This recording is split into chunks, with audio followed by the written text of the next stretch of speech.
তো আমার সেটআপ এখানে রেডি করে ফেলেছি, তোমরা দেখতে পাচ্ছ। তো তোমরা জানো নিশ্চয়ই আমি ট্যাটু শিখছি। তো আজকে আমি ফার্স্ট রিয়েল স্কিনে ট্রাই করব, সেটাও হচ্ছে নিজের বাবার ওপর, মানে আমার বাপির ওপর। তো আমি স্টেন্সিল নিচ্ছি, তোমরা দেখতে পাচ্ছ।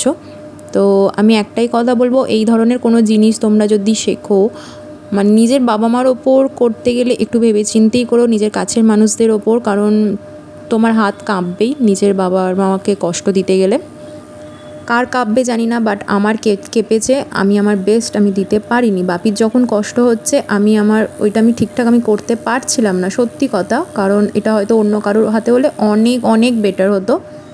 তার মধ্যে বাপি হচ্ছে 60 মোটামুটি বয়স হয়ে গেছে, বাপির স্কিন ওখানটা পুড়ে কেমন অন্যরকম হয়ে গেছে। তো জানি আমার যেটুকু করেছি আমি ভালোই করেছি, ভয়ে ভয়ে করেছি।